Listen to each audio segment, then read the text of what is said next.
1440. Good morning! It's Tuesday, June 11th, and we're covering testimony on police reform, an advance in the fight against ALS, a new Twitter feature, and more. Need to know. Floyd's brother testifies to Congress. Philonize? Oh, shush, shush. Oh, shush.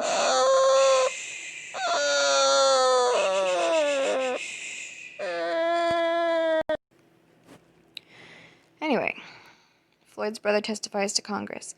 I'm not sure how I feel about this. Does he have some special education? This is just an emotional plea, right?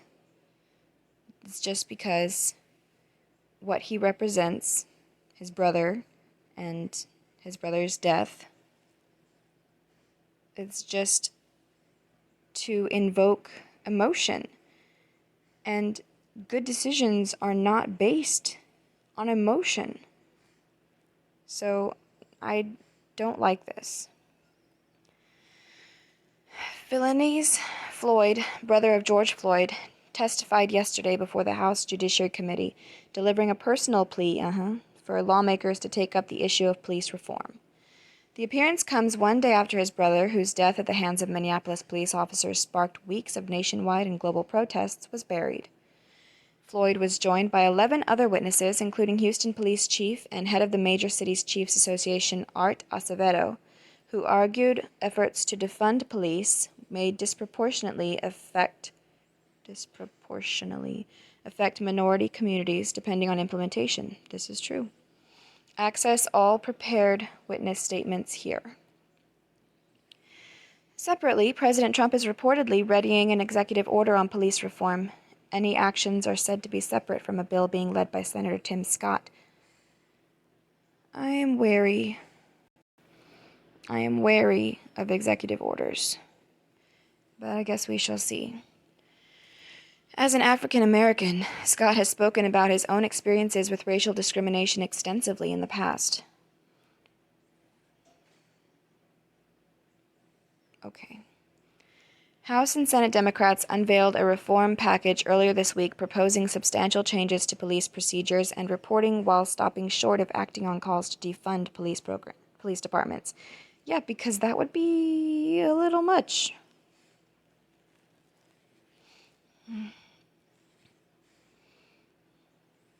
And as you see, even Republicans are not all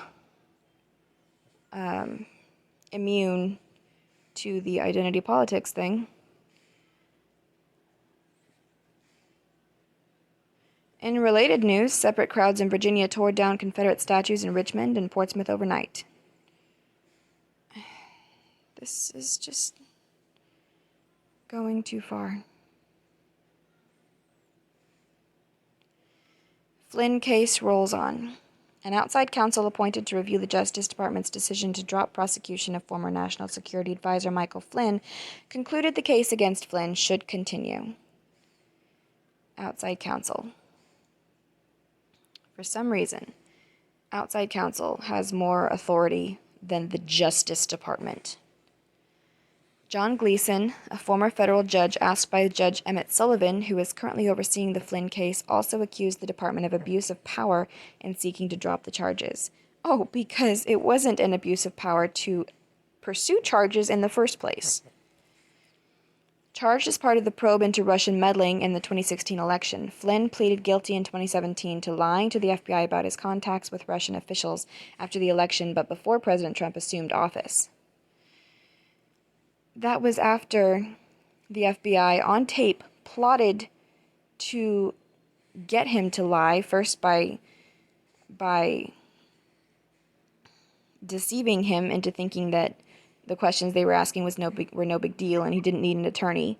And then later on, he had to deal with stuff that he was not prepared for.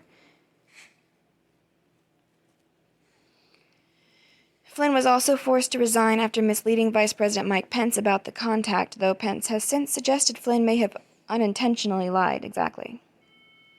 Flynn's case burst back into the public consciousness after documents revealed FBI deliberations over how to handle the investigation.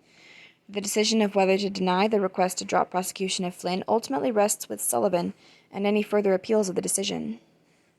Sullivan. Who was Sullivan? Sullivan. Former federal judge asked by Judge Emmett Sullivan. Oh, that's the judge that was the first to say, don't drop this. Because somehow he has that authority. Fed to keep rates low. The Federal Reserve said yesterday it would keep benchmark interest rates near zero through the end of 2022. Wow.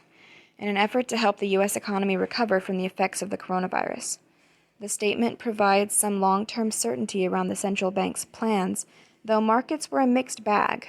The Dow and S&P 500 fell 1% and 0.5% respectively, while the Nasdaq rose 0.7%.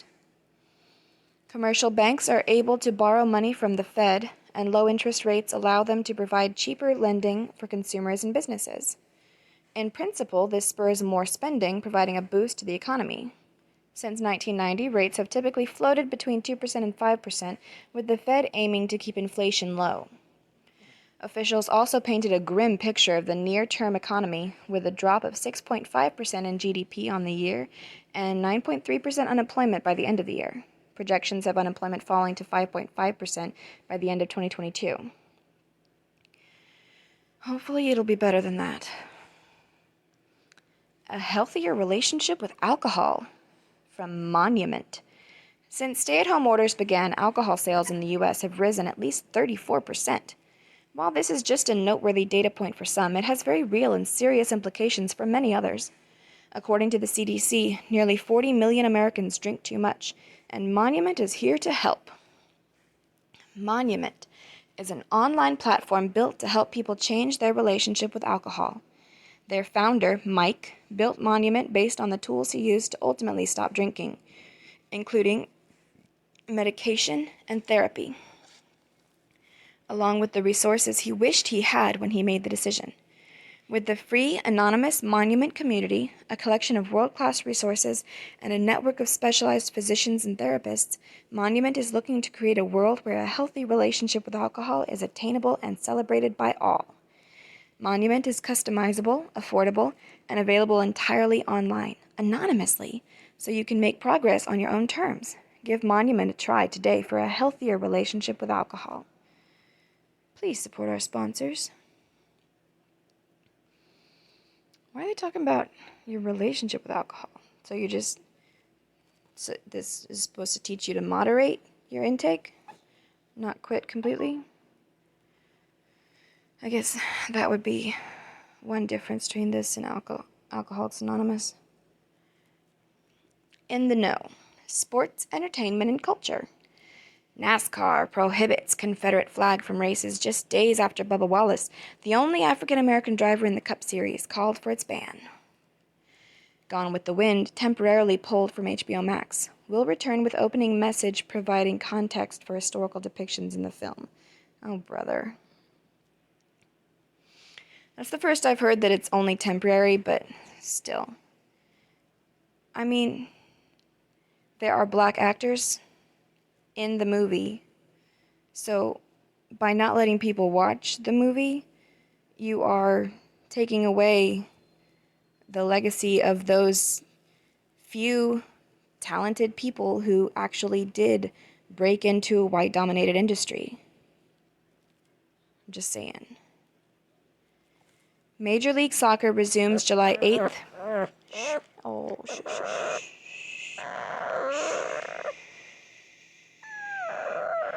Major League Soccer resumes July 8th with the MLS is Back tournament featuring all 26 teams competing at Walt Disney World Resort in Orlando. Disneyland in California set to reopen July 17th. Coachella and Stagecoach musical festivals, scheduled for mid-October, canceled due to ongoing fears over the coronavirus. All those poor little hipster hippies don't get to go to their music festivals this year. About the NASCAR Confederate flag thing. I think it's dumb, and I think that it's definitely not brave right now. But seeing as it is about... Anyway, as I was saying, oh yeah, so the ban is taking place supposedly on tracks that are owned by NASCAR. Are these tracks owned by NASCAR? I'm not sure about that, but it was said in a different email that they are. And it's during, NASCAR events. So, being against that would be hypocritical considering my stance on anthem protests, technically, because I think during NFL games, during NFL events, that shouldn't be a thing. Obviously, the double standard is definitely going to be a double standard for the people that are for the anthem protests and against the Confederate flag, but maybe I can do better. Continuing on to science and technology. Genetic defect linked to amyotrophic lateral sclerosis, also known as Lou Gehrig's disease, identified. Mutation disrupts the brain's mechanism for removing toxin buildup around neural cells. Twitter to test feature asking whether users have actually opened and read an article before they retweet it. Company says feature is an effort to slow the spread of misinformation. Okay, sounds like a good feature. Researchers spot a never-before-seen phase of matter inside liquid crystals, the ferroelectric nematic phase, and that might also prompt people to actually read more stuff, which is a good thing, probably. Researchers spot a never-before-seen phase of matter inside liquid crystals, the ferroelectric nematic phase, in which all the liquid molecules point in the same direction, was hypothesized more than 100 years ago. By whom?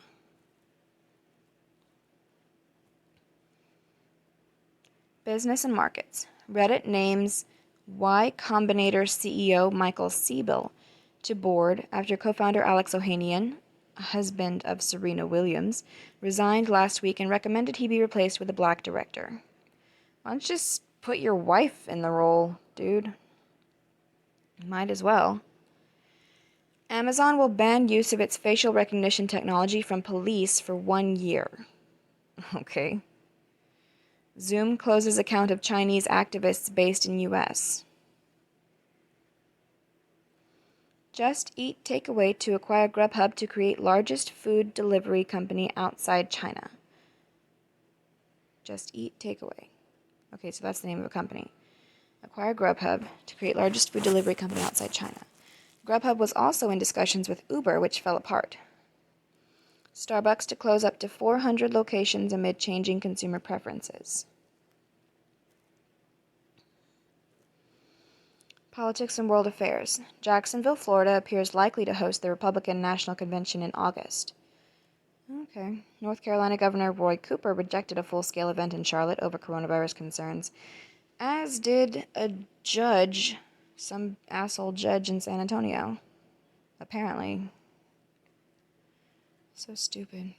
President Trump to hold because it's good for the economy of wherever they have it. It's a good thing. It's a boost. President Trump to hold first campaign rally since the panic began next Friday in Tulsa, Oklahoma. U.S. breaks 2 million coronavirus cases with 112,924 deaths as of this morning. As I've said before, that figure is probably immensely high. Deaths rose less than 1% since yesterday. Hospitalizations spike in 9 states following Memorial Day. Officials find remains of 2 Idaho children. No, it was them. Identifying parents as primary suspects. That's the Lori Vallow and Chad Daybell case. Case drew global attention due to parents' doomsday beliefs and deaths of 2 former spouses. And the fact that they have been completely silent about where the hell their kids are. In depth. Next door's Karen problem. From The Verge. Nextdoor thinks of itself as the world's premier localized social network, but in the wake of protests over police brutality, many users of color have encountered a slew of inflammatory posts endemic to social media. The only difference? The posters are their neighbors. So all of a sudden, Karen is racist? That doesn't track. Who discovered the first vaccine? From Wired. Many vaccines rely on weakened or neutralized forms of the viruses against which they are meant to protect. But that idea, intentionally infecting a patient, was once both ludicrously dangerous and the best known defense against deadly diseases. Otherwise known as inoculation. Hey. Treatment built around you. Whether your goal is sobriety or moderation with alcohol, so they can do both. Monument has the solution for you. All plans are personalized to members' goals and lifestyles so you can get from where you are to where you want to be. And with monthly plans that are more affordable than most therapy options, you'll find yourself with a sustainable and holistic treatment program that's much more competitive than other options. They recently made their virtual therapist-moderated support groups entirely free so you can get the support you need through these particularly trying times. Give Monument a try today to get help for good. Please support our sponsors, etc. How the coronavirus compares to 100 years of deadly events. See, if you're doing that now with these heightened numbers, you need to do that later on when people are looking back and perhaps moderating said numbers. Maybe doing some organization showing the difference between deaths of people who happen to have the coronavirus and deaths of people who actually really did die from the coronavirus. The panic has crushed our perception of time. Not surprising. Watch drone footage of 64,000 nesting turtles. From our partners, is your company working remotely? This product empowers businesses to work productively from anywhere with Apple devices. Create your free account here. I guess I should start clicking on this just to show what it is since it doesn't say. This is blah blah blah Jamf. Whatever that is. Merriam-Webster updates its definition of racism. Good for them. You know, racism is judging a person by the color of their skin. That's about it. Doesn't matter what color. Doesn't matter what person. Doesn't matter if it's good or bad judgment, honestly. Demand for anti-racist literature is skyrocketing at bookstores. Of course it is. See the story behind this prize-winning photo of a whale and her calf. Astronaut Kathy Sullivan becomes the first woman to reach the bottom of the Mariana Trench. Well, good for her. Astronauts are supposed to go up, not down. Is she lost? A hidden bird feeder camera snaps close-up candids of birds. Clickbait. When your dog discovers mirrors. History book. Politician and suffragist Jeanette Rankin born, 1880. JFK sends in National Guard to integrate University of Alabama, 1963. Anna May Hayes and Elizabeth P. Hoisington are first 2 women to become generals in the U.S. Army, 1970. Rest in peace film star John Wayne, 1979. Aww. Rest in peace actress and civil rights activist Ruby Dee, 2014. Ooh, a John Wayne quote. Courage is being scared to death, but saddling up anyway. Everybody knows that one. Can you come up with something better? I mean, that's a good one, obviously, but something that people don't already know. Thank you, 1440. If anybody is watching and has found any sort of interest or value, please consider subscribing